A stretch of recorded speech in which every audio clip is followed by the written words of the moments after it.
Chapitre 5. Le but. À qui profite le système? Ouvrez les guillemets. Je nourris un pauvre et l'on me dit que je suis un saint. Je demande pourquoi le pauvre n'a pas de quoi se nourrir et l'on me traite de communiste. Fermez les guillemets. Le système alimentaire est à la botte de grosses multinationales ayant leur siège dans des pays colonisateurs. Elles dictent leurs lois aux populations du monde entier. Aussi, ce que nous mangeons ou ce que nous ne mangeons pas n'est pas vraiment une question de choix individuel, rationnel, mais plutôt le maillon ultime de cette chaîne qui nous contraint.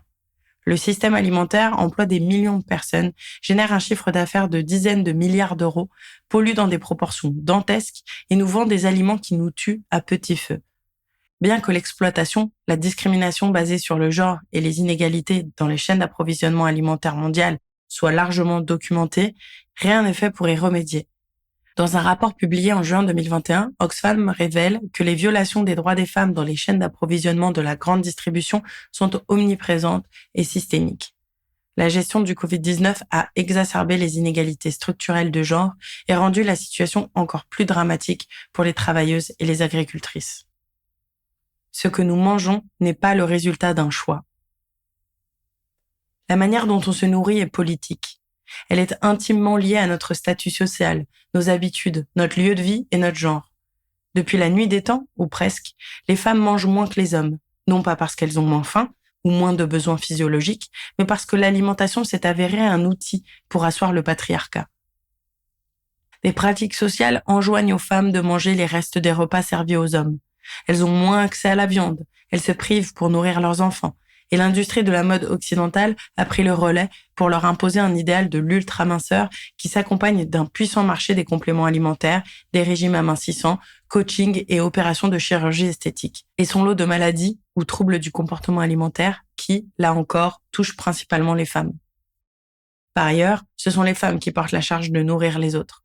La double journée de travail, celle dans l'emploi et celle dans le travail ménager, ne laisse pas le temps de réellement cuisiner.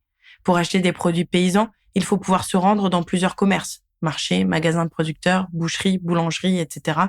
Là où le supermarché concentre tout au même endroit et permet d'acheter des plats déjà préparés qu'il n'y a plus qu'à réchauffer. Cette injonction à faire soi-même n'est pas en phase avec la réalité de nos vies urbaines où nous passons un temps de plus en plus conséquent dans les transports et où le temps devient une denrée rare. Avoir le temps est un luxe qui n'est pas compatible avec la vie de la plupart d'entre nous, notamment les femmes. Ça ne colle pas non plus à la réalité des femmes qui ont des revenus inférieurs aux hommes et qui, pour une partie d'entre elles, se retrouvent à élever seules les enfants. Ce sont pourtant elles qui, bien souvent, gèrent le budget du foyer, dont une partie concerne l'alimentation. Tout le travail gratuit réalisé par les femmes au profit de leurs compagnons et de leurs enfants n'est pas reconnu économiquement, même lors du divorce. En France, la part de la consommation alimentaire dans les budgets a connu une baisse importante depuis 50 ans. Les moyens dédiés à l'alimentation varient en fonction de l'âge et des catégories socio-professionnelles. 70% des achats alimentaires se font dans les enseignes de la grande distribution. Selon l'INSEE, les aliments issus de l'industrie agroalimentaire représentent 75% de la consommation des foyers. Cette part a fortement augmenté depuis le début des années 1990, ce qui se traduit par une baisse régulière de la consommation des produits agricoles bruts ou issus de la première transformation, huile, farine, etc. La manière de faire ses courses évolue également et la prise des repas hors du domicile se développe considérablement. Ces évolutions s'expliquent notamment par la recherche de commodité, de rapidité et le fractionnement des repas. L'alimentation est la variable d'ajustement dans nos budgets face à des postes de dépenses contraintes, loyer, factures énergétiques, frais de transport, etc., qui augmentent plus vite que nos salaires. Les privations de nourriture sont qualitatives et quantitatives. Une personne sur 4 résidant en France restreint les quantités dans son assiette et 1 sur 7 saute des repas, 14%. Les femmes et les jeunes sont les deux groupes qui se restreignent le plus, tant sur la qualité que sur la quantité des aliments consommés. 8 millions de personnes dépendent de l'aide alimentaire, c'est-à-dire de la distribution gratuite ou à bas prix des stocks de la PAC, 33%, des invendus de la grande distribution, 30%, et des dons de particuliers à l'occasion des collectes annuelles à la sortie des supermarchés, 23%. Les entreprises qui se débarrassent ainsi de leurs produits en surplus peuvent défiscaliser la valeur de ces invendus. Bénédicte Bonzi analyse les impacts de la loi de lutte contre le gaspillage. Ouvrez les guillemets. La mise en œuvre récente de la loi de lutte contre le gaspillage alimentaire, concernant directement le don de nourriture aux associations en charge de l'aide alimentaire, concilie à la fois la question de la gestion des déchets alimentaires et celle de l'assistance aux populations vulnérables. La loi revient à autoriser à nourrir les pauvres avec ce qui était destiné à être jeté. Donner une valeur fiscale à des produits qui ont perdu leur valeur marchande, car moins frais, moins beaux, moins bons, fait courir le risque de considérer les pauvres comme une variable d'ajustement. Trop d'aliments sont commandés pour permettre aux consommateurs de choisir.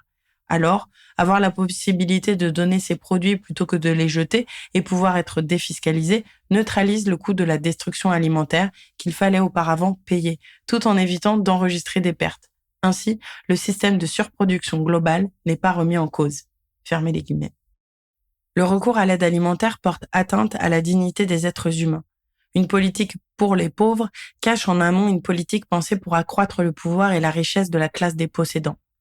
Conscient qu'actuellement, l'agriculture paysanne nourrit une frange privilégiée de la population, le réseau des centres d'initiative pour valoriser l'agriculture et le milieu rural, CIVAM, mène un projet de recherche-action intitulé Accessible, qui vise à rapprocher paysannes-paysans et bénéficiaires des circuits de l'aide alimentaire.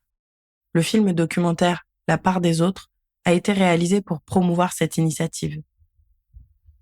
Des centaines de millions de personnes à travers le monde souffrent de malnutrition, voire de famine. Et c'est souvent la conséquence des conflits armés, des déplacements massifs de population, mais aussi de la sécheresse et de l'affaiblissement des ressources vivrières. Les programmes internationaux de lutte contre la faim, portés par les organisations internationales et soutenus par des fondations telles que celle de Bill et Melinda Gates, servent en réalité les intérêts du modèle productiviste en cassant l'agriculture vivrière et en imposant aux populations de se nourrir de produits importés. Les pays surexploités produisent pour le compte de l'industrie agroalimentaire et sont obligés d'importer les aliments vendus par les pays colonisateurs. Ainsi, entre 2004 et 2007, seul 1/5 des exportations alimentaires africaines est resté dans les pays africains et 88% des importations agricoles provenaient d'autres continents. Après la crise des prix des denrées alimentaires en 2007-2008, le G8 a lancé en mai 2012 sa nouvelle alliance pour la sécurité alimentaire et la nutrition en Afrique, NASAN. Son objectif est de promouvoir l'investissement privé dans l'agriculture des pays surexploités. Le modèle agricole soutenu par la NASAN ressemble à celui de la révolution verte des années 1950 et 1960. Monoculture, mécanisation, forte dépendance aux intrants achetés, long circuit de distribution et production pour l'exportation. Au contraire, la souveraineté alimentaire est une rupture par rapport à l'organisation actuelle des marchés agricoles mise en œuvre par l'Organisation mondiale du commerce, OMC. Le concept a été développé et présenté pour la première fois par la Via Campesina lors du sommet de l'alimentation organisé par la FAO à Rome en 1996. Or, dans notre système mondialisé, nombreux sont les États qui ne sont plus en capacité d'assurer cette souveraineté alimentaire, y compris les pays les plus riches comme la France. La sécurité sociale de l'alimentation sera un levier pour repenser la souveraineté alimentaire à différents échelons. Plutôt qu'une aide alimentaire, nationale ou internationale, revendiquons une sécurité sociale de l'alimentation et l'accès de toutes et tous sur un même territoire à une même alimentation. Dès 2000, Naomi Klein constatait et décryptait l'envahissement de l'espace public et des imaginaires par les marques. Son livre « No Logo » dénonçait un marketing agressif vis-à-vis des publics les plus fragiles, enfants et jeunes notamment. C'est exactement ce que font les publicitaires de l'industrie agroalimentaire. Le livre raconte également le procès que McDonald's a intenté contre des activistes qui dénonçaient les conditions de travail, les atteintes à la santé et à l'environnement. Les grands groupes industriels multiplient les marques sous lesquelles ils vendent leurs produits. Avec cette stratégie, nous pensons acheter auprès de différentes entreprises alors que nous donnons toujours notre argent aux mêmes. Il est illusoire de croire qu'en tant que consommateurs et consommatrices, nous avons fondamentalement le choix de ce que nous mangeons et que c'est de cette manière que nous pourrons influencer les évolutions du système alimentaire. Les chaînes françaises de supermarchés, qui contrôlent une grande partie du secteur de la distribution, vendent souvent du fromage et de la viande de bœuf et de porc qu'elles disent être produits localement et de manière durable. En vérité, les poulets, les cochons et les bœufs sont élevés en France, mais la nourriture consommée par le bétail a souvent été produite à des milliers de kilomètres de là, ce qui génère un impact environnemental bien plus important. Le label élevé en France ne dit donc qu'une demi-vérité sur les origines de la viande et du fromage. Faire ses courses au magasin de producteurs paysans et cibler les étals bio au marché sont autant d'actes individuels réservés à une certaine frange de la population et dont la responsabilité repose souvent sur les femmes. L'implication dans un collectif AMAP ou dans un supermarché coopératif invite à s'organiser collectivement.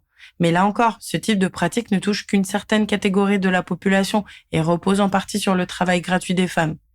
Une campagne de boycott peut avoir une certaine pertinence si elle est accompagnée de revendications qui concernent l'ensemble de la société et qui tiennent compte du sort des travailleuses et travailleurs impactés sans stigmatiser celles et ceux qui continuent à consommer les magasins ou marques incriminées. Parfois, l'argument du porte-monnaie semble être le summum de l'acte révolutionnaire.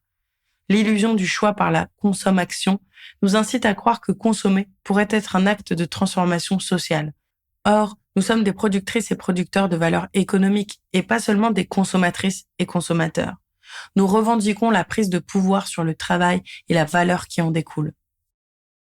La puissance de la cotisation sociale pour un système alimentaire au service de l'intérêt général.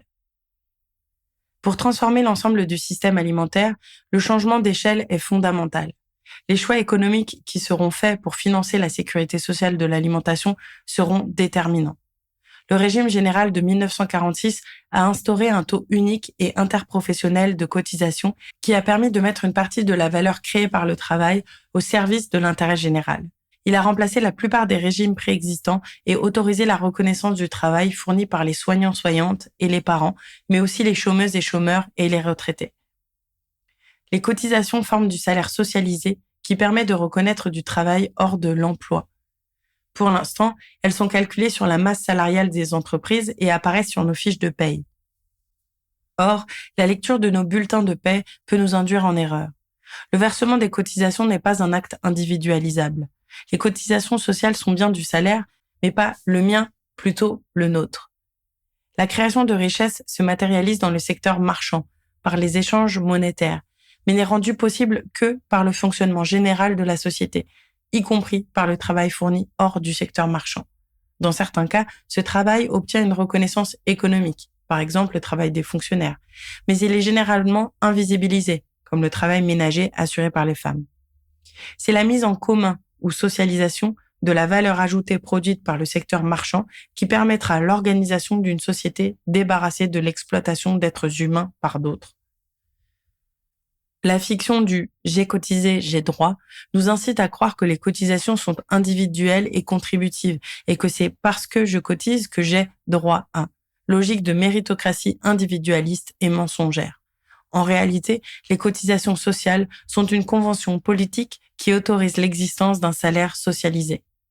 La cotisation qui servira à financer la branche alimentation de la sécurité sociale devra donc être calculée sur la valeur ajoutée de toutes les entreprises du secteur marchand plutôt que sur leur masse salariale. Ce sera l'occasion de mettre à contribution les entreprises qui emploient peu de main-d'œuvre ou travail vivant, mais utilisent beaucoup de machines ou travail mort. La valeur ajoutée créée par ces dernières est en réalité le fruit d'un travail humain rendu moins visible par la mécanisation. Cette nouvelle cotisation alimentation, assise sur la valeur produite par l'ensemble du secteur marchand, constituera une part importante du budget de la sécurité sociale. Celui-ci sera aussi abondé par la mise en commun de la valeur ajoutée générée par les collectifs de travail conventionnés. Afin de conserver une certaine liberté de mouvement au quotidien, chaque entreprise conventionnée recevra une subvention de fonctionnement pour sa gestion courante. C'est au sein des caisses que seront fixés les montants de ces subventions, en lien avec les politiques d'investissement. Cotisation alimentation et socialisation de la valeur ajoutée des entreprises conventionnées permettront d'assurer un salaire à vie à l'ensemble des salariés de la filière conventionnée, de garantir la copropriété d'usage des entreprises, de dégager un budget pour l'investissement et la gestion des caisses et d'allouer une somme mensuelle à toute personne résidant en France qui pourra être dépensée auprès des entreprises conventionnées. Elles permettront aussi la création d'un service autogéré de la restauration collective. La mise en place d'une allocation mensuelle et d'un service de restauration collective. La sécurité sociale de l'alimentation fournira des prestations à l'ensemble de la population. Elles seront servies sous forme monétaire ou en nature. Son important budget permettra l'allocation d'une somme mensuelle à toute personne résidant en France qui ne pourra être dépensée qu'auprès des entreprises conventionnées. Et puisque la nourriture n'est pas une marchandise comme les autres, nous nous inspirons de Paul Ariès, qui revendique la gratuité de l'alimentation, et proposons que la sécurité sociale finance aussi la création d'un service autogéré de la restauration collective où les repas seront servis gratuitement. L'allocation mensuelle sera versée par les caisses de sécurité sociale à chaque habitant-habitante. Son montant évoluera au fil des ans en fonction de la part du budget nécessaire à l'investissement.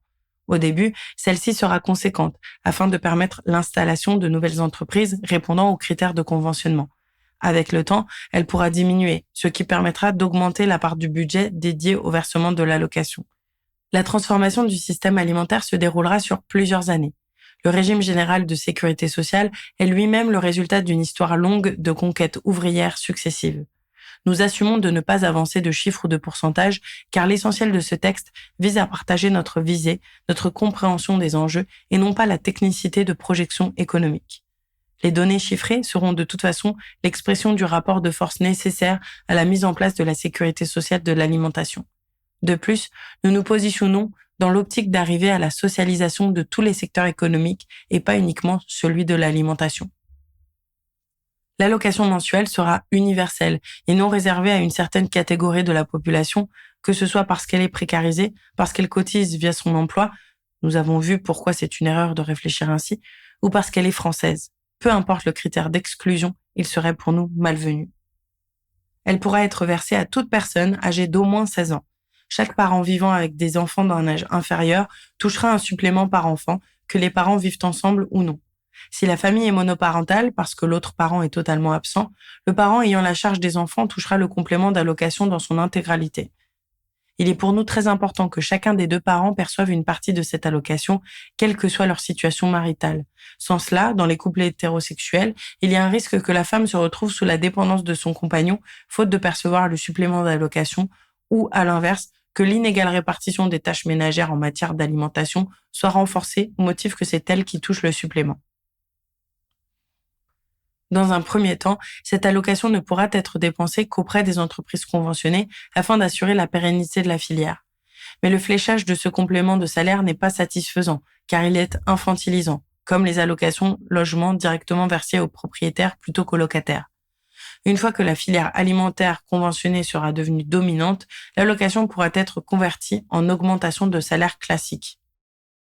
Par ailleurs, parce que le fait de se nourrir est un acte social, des espaces de restauration collective où nous pourrons partager un repas et nous rencontrer seront déployés grâce à la sécurité sociale de l'alimentation.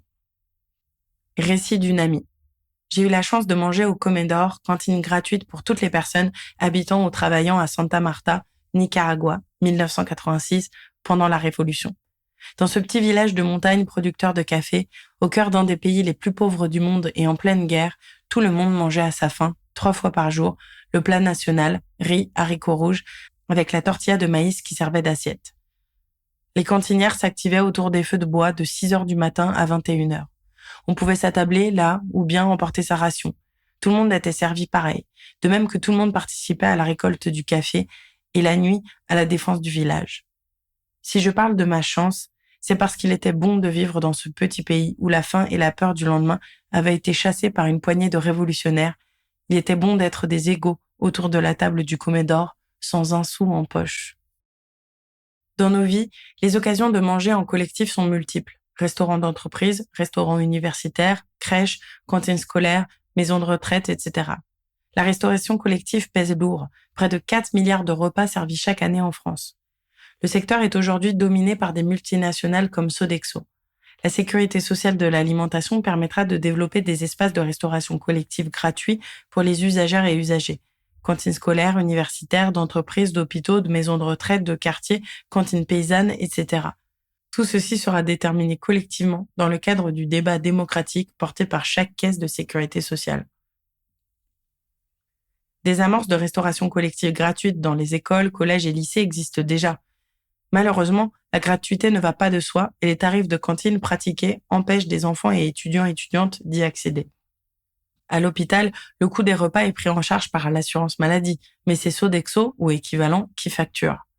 La régie agricole municipale permet de s'affranchir des grands groupes industriels qui imposent leurs lois et leurs prix sur le marché de la restauration collective, puisque les repas servis à l'échelle de la municipalité crèches, écoles primaires, sont composées sur la base des produits alimentaires cultivés par la commune. En ce qui concerne la restauration d'entreprise, les employeurs prennent déjà une partie des repas à leur charge via une cantine ou avec les tickets restaurants. Leur nombre de restaurants d'entreprise diminue au profit du chèque déjeuner. Demain, les entreprises, poussées par les représentantes et représentants du personnel et les syndicats, pourront demander à ce qu'une cantine s'ouvre afin que les salariés puissent déjeuner gratuitement. Et au lieu de payer Sodexo ou Elior, les entreprises, communes, universités et maisons de retraite paieront le service rendu par le collectif de travail conventionné. Outre leur fonction sociale, ces espaces de restauration collective pourront aussi soulager les femmes qui aujourd'hui assument très majoritairement le travail gratuit de faire les courses, la cuisine et la vaisselle. Les personnes qui travailleront dans ces espaces de restauration seront rémunérées sous la forme d'un salaire à vie et auront une grande marge de manœuvre pour organiser leur travail. Cette allocation mensuelle et ces espaces de restauration collective gratuite, fondés sur une cotisation sociale fléchée alimentation, sont une partie de notre proposition pour sortir l'alimentation de ces chaînes capitalistes, impérialistes et patriarcales. Rien que ça.